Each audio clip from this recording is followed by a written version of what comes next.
I would like to read something which I had deleted. So, Yes. here. Okay. I would like to.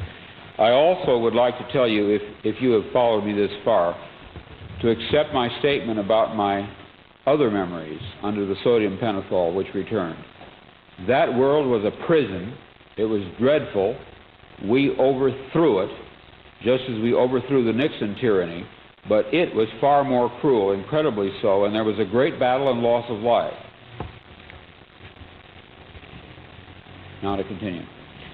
It was in February of 1974 that my blocked-off memories of Track A returned, and it was in February of 1974 that my novel, Flow My Tears, the Policeman Said, was released finally after two years' delay.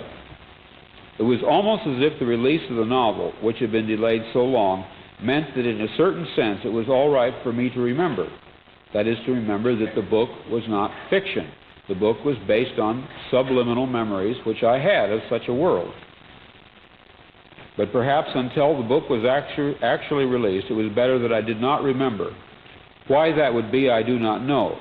But I have the impression that the memories were not to come to the surface until the material had been published very sincerely on the author's part as what he believed to be fiction. Perhaps, had I known, I would have been too frightened to write the novel.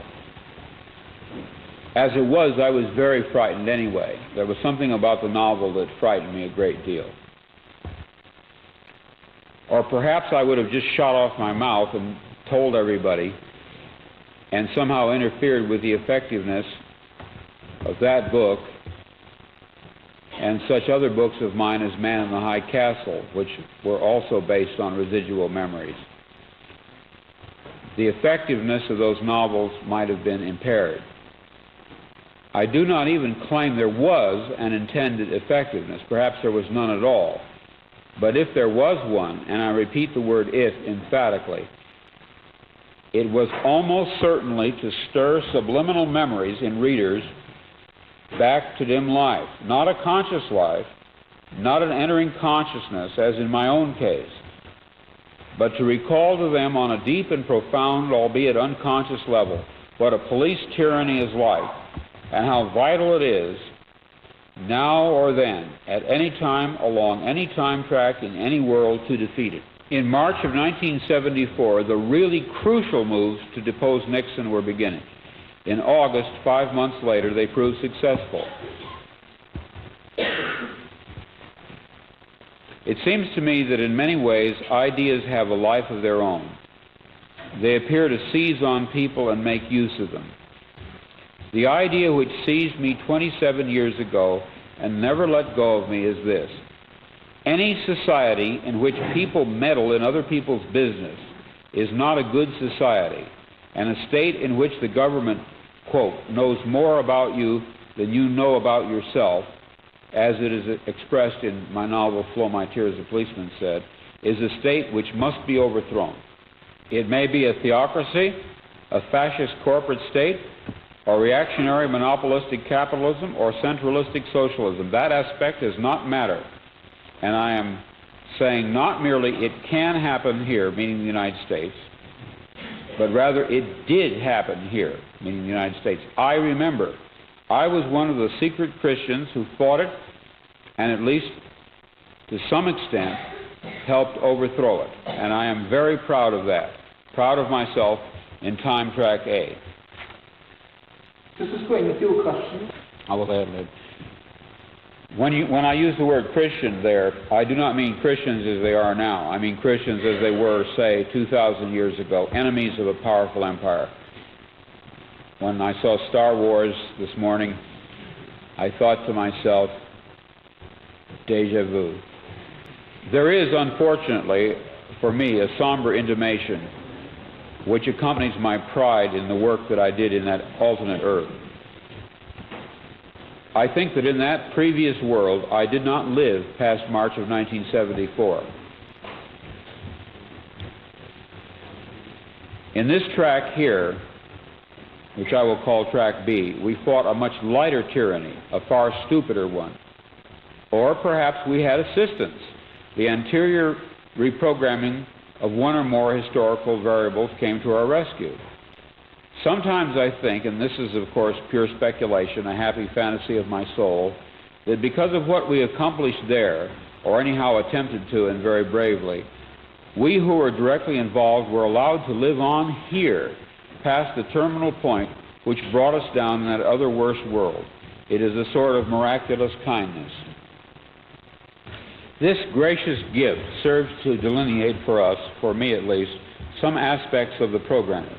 It causes me to comprehend him after a fashion.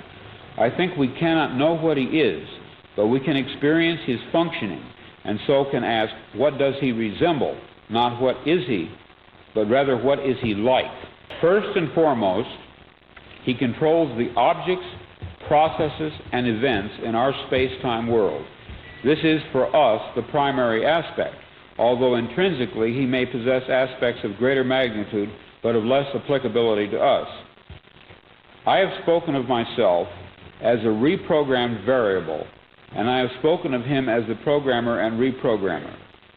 During a short period of time in March of 1974, at the moment in which I was re-synthesized, I was aware perceptually, which is to say aware in an external way of his presence. At that time I had no idea what I was seeing. It resembled nothing that I had ever heard described. It resembled plasmic energy. It had colors. It moved fast. It collected and then dispersed. But what it was, what he was, I am not sure even now. Except I can tell you that he had simulated normal objects and their processes so as to copy them, and in such an artful way as to make himself invisible within them. As the Vedantas put it, he is the fire within the flint, the razor within the razor case. Later research showed me that in terms of group cultural experience, the name Brahman has been given to this omnipresent, immanent entity. Ceux qui suivent le culte Veda diraient... One thing I really want you to know. I am aware that the claims I am making, claims of having retrieved buried memories of an alternate present and to have perceived the agency responsible for arranging that alternation, these claims can neither be proved nor can they be even made to sound rational in the usual sense of the word. It has taken me over 3 years to reach the point where I am willing to tell anyone but my closest friends about my experience beginning back at the vernal equinox of 1974. One of the reasons motivating me to speak about it publicly at last, to openly make this claim, is a recent encounter I have undergone, which, by the way, bears a strange resemblance to Hawthorne Abinson's experience in my novel The Man in the High Castle with the woman Juliana Frink. Juliana read Abinson's book about a world in which Germany and Japan and Italy... Now this is a little difficult if you haven't read the book, but he wrote a novel in which Germany, Italy, and Japan lost World War II, and he was living in a world in which they had won World War II. Juliana read Abinson's book about a world which the Axis lost, and she felt she should tell him what she comprehended about the book. In other words, that his novel was true. Now, this final scene in Man in the High Castle has been the source for a similar scene in my later story, Faith of Our Fathers, where the girl Tanya Lee shows up and acquaints the protagonist with the actual reality situation, which is to say that much of his world is delusional and purposefully so. In other words, it's a common theme in my writing that a dark-haired girl shows up at the door of the protagonist and tells him that his world is delusional, that there's something false about it. Now, in Man in the High Castle, the situation is ironically reversed.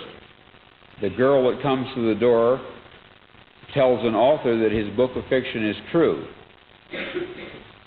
For several years, I have had the feeling, a growing feeling, that one day a woman who would be a complete stranger to me would contact me and tell me that she had some information to impart to me, and then she would appear at my door just as Juliana appeared at Hawthorne Abinson's door, and that forthwith, in the gravest possible way, she would tell me exactly what Juliana told Abinson, and that is that my book, like his, was in a certain real, literal, and physical sense not fiction but the truth. Well, this did finally happen to me. I even knew that her hair would be black. I had an actual complete sense of what she would look like and what she would say.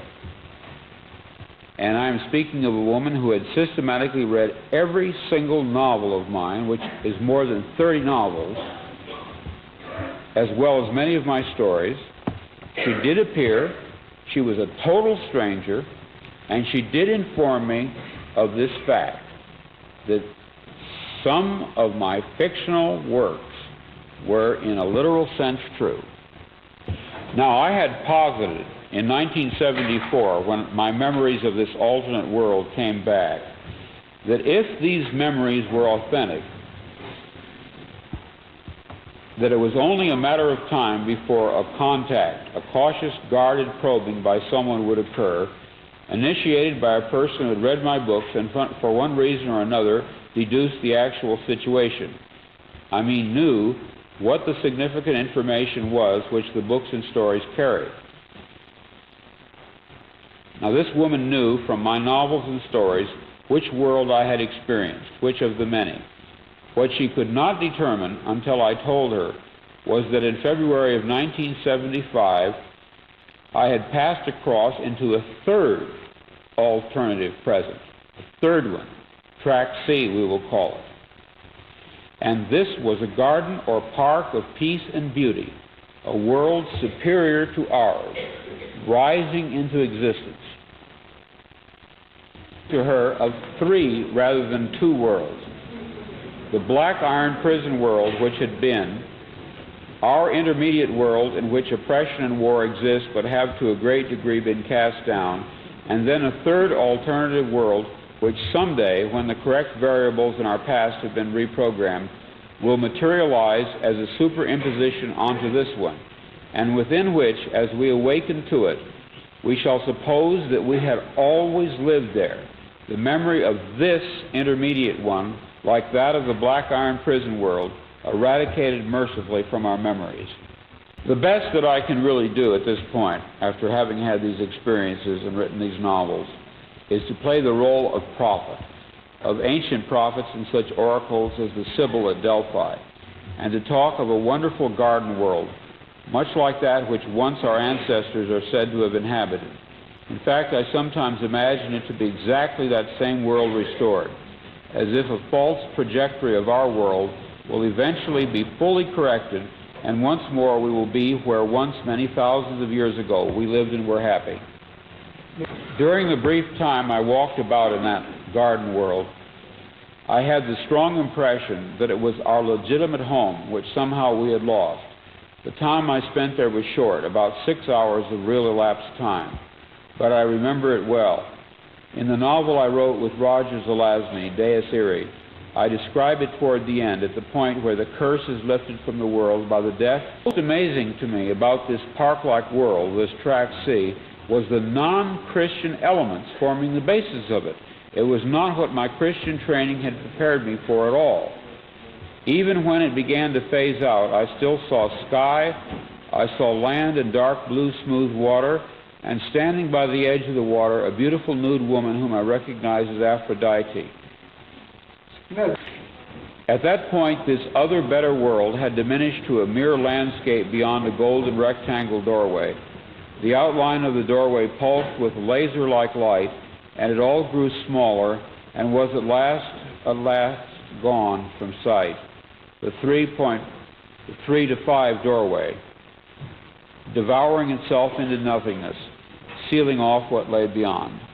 I have not seen it since, but I had the firm impression that this was the next world, not of the Christians, but the Arcady of the Greco-Roman world, something older and more beautiful than that which my own religion can conjure up as a lure to keep us in a state of dutiful morality and faith. What I saw was very old and very lovely.